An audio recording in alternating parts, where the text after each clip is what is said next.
Mes chers compatriotes, bonjour, je suis le président Tchafa Jonas. J'aimerais donner un vibrant hommage à Maman Eyenga Ele Anastasie qui est née de nouveau chez moi, la mère du plus grand chef d'État d'Afrique, le président Paul Biya, l'envoyé de Dieu, le Nelson Mandela, doublé de Kadhafi, le Jésus-Christ africain. Et j'aimerais aussi donner un vibrant hommage à la plus belle première dame d'Afrique qui est Chantal Biya. Derrière le grand chef d'État qui est Paul Biya se cache la plus belle, la plus grande première dame d'Afrique qui est Chantal Biya.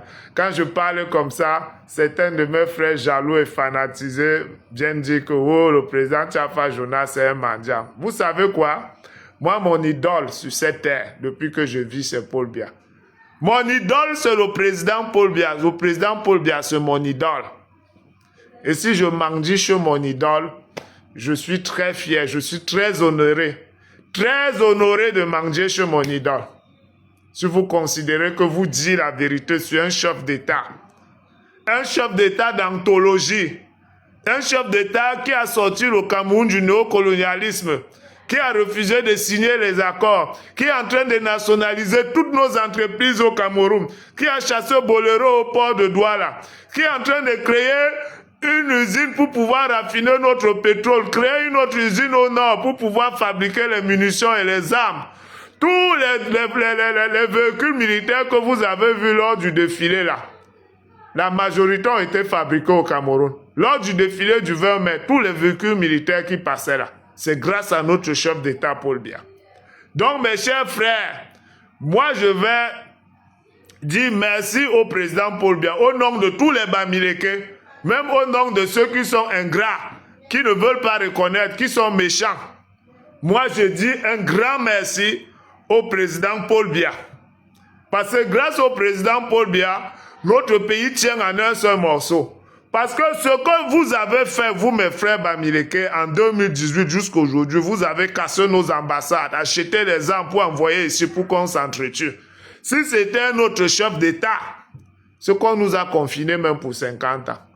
Mais je ne sais pas si Paul Biya est de la même planète que nous.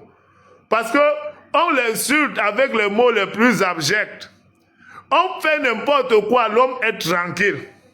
Non, si vous ne respectez pas Paul Biya, c'est que vous êtes un démon. Parce que cet homme a un contrôle qui n'a pas de nom. Il ne doit pas être de la même planète que nous. Parce que si c'était un autre chef d'État, non. Et les Écans sont aussi en train de suivre les exemples de Paul Biya. Vous voyez comment vous partez agresser Paul Biya en Europe, les Écans restent tranquilles. Regardez, si les Écans se levaient pour défendre leur leader, c'est qu'il y a déjà eu confrontation.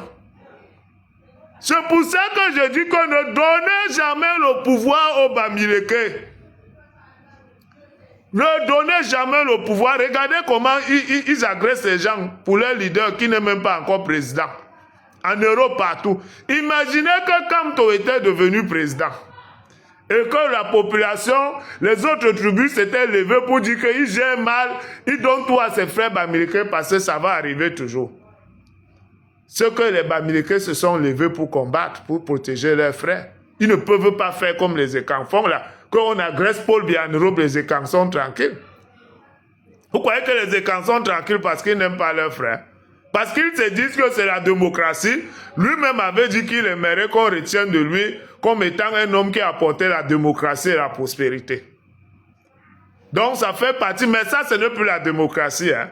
Quand je vous vois vous insulter Paul Biya, qui est un patriarche, avec les mots les plus abjects, vous allez jusqu'à agresser ceux qui sont avec lui. Vous voulez quelle démocratie? Quelle démocratie vous voulez apporter? Quand les gens supportent Paul Biya, vous les agressez physiquement. Donc vous voulez ramener les gens au parti unique. Et vous, vous êtes encore dans l'opposition. Donc imaginez qu'on vous donne le pouvoir. Non, le parti unique sera acté et confirmé et consommé. Si quelqu'un ne supporte pas Kamto, il aura une répression non seulement de la part des autorités, mais de la part des citoyens Bamileke au quartier. Voilà ce qu'on retient de mes frères Bamileke. Et je vais vous dire quelque chose. Au Cameroun, nous avons une tradition et qui sera respectée. Aucun président n'a jamais pris le pouvoir au Cameroun en étant vieux, en commençant par Mbita, en passant par Idjo jusqu'à Paul Biya.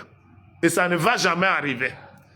Tous ces deux vieillards, Kamto et Issa Choroma, qui sont vieux sans aucune expérience, parce que Paul Biya, lui, il est âgé, mais il a l'expérience. C'est pour ça que quand tu pars chercher l'emploi dans une entreprise, on te demande des années d'expérience, on ne te demande pas la jeunesse. Si tu n'as pas l'expérience, et au moins la jeunesse, si tu veux être président, là on sait que tu peux marcher pour apprendre. Mais c'est toi qui n'as pas l'expérience, c'est toi qui n'as pas la jeunesse. Tu veux être président, comment? Paul Biya, lui, il est âgé, mais il a l'expérience. Paul Biya peut diriger le Cameroun en pilote automatique, les yeux fermés, parce qu'il fait ça depuis son plus jeune âge. Mais quelle est cette histoire qu'on nous prend de vieux en 2035, comme tu auras quel âge? Issa Choroma aura quel âge? On nous prend de vieux qui n'ont aucune expérience, on dit qu'on va les mettre au pouvoir. On vous a dit que Etoudi, c'est une société de pompes funèbres. Ils vont prendre le pouvoir pour faire quoi? Si on donne le pouvoir à Kamto dans ce pays, le même jour, on va se chercher avec les machettes dans ce pays. Parce que regardez son petit parti, même il n'arrive pas à contrôler ça. C'est déjà parti en vrille. Ça s'est même déjà divisé. Même son électorat s'est déjà divisé. Parce qu'il n'est pas un homme qui connaît frapper du poing sur la table. C'est un lazy man. Regardez en 2025, on a dit à ses militants de voter par Issa Choroma. Il dit chacun vote qui veut. Maintenant, quand ces militants, une partie de ces militants partent voter Issa Choroma, maintenant il veut encore dire que Issa Choroma, il veut encore les combattre. C'est quoi cette histoire? Et ceux qui sont sur les réseaux, ils disent aux gens que Issa Choroma va revenir. Pourquoi vous faites ça même? Pourquoi vous les Camerounais, vous êtes méchants comme ça? Il va revenir qu'il était d'abord parti, ou celui qui a gagné les élections, il va revenir faire quoi? C'est ça, il disait qu'il partait parce qu'il a peur pour sa vie. Donc maintenant, il n'a plus peur pour sa vie. Vous parlez même de quoi dans ce pays? On organise une élection présidentielle en 2025. L'organe qui a organisé cette élection, c'est Eleka. L'organe chargé de proclamer les élections, c'est le Conseil constitutionnel. Nous avons des observateurs internationaux qui sont là. Nous avons des observateurs de la CEDEAO. Tout le monde entier est au Cameroun. Les élections se passent bien.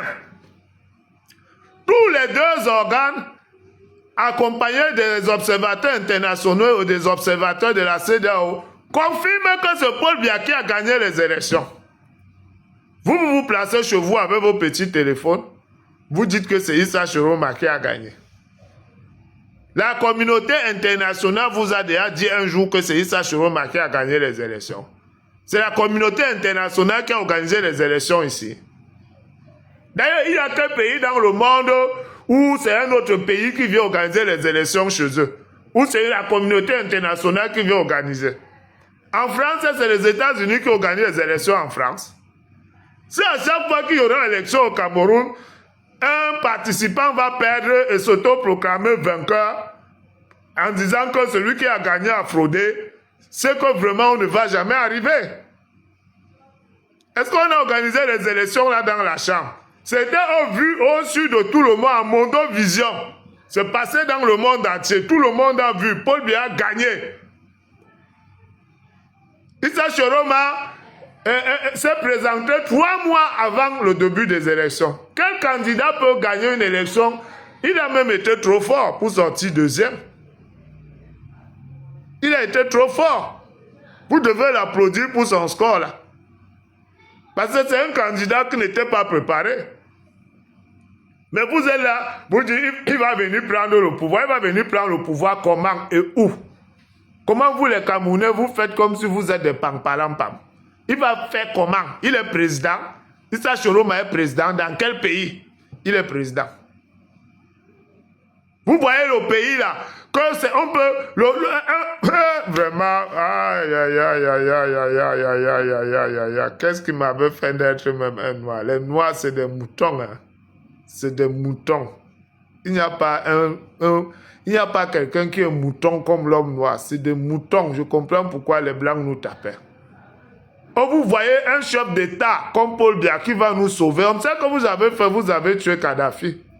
L'homme noir tue toujours celui qui vient le sauver. C'est comme si c'est les noirs qui avaient tué Jésus-Christ. D'ailleurs, Poutine nous a dit que Jésus était un noir. C'est sûr que c'est les noirs qui l'avaient tué. C'est ça qui continue comme ça. Eux, ils tuent toujours les sauveurs. N'importe quoi.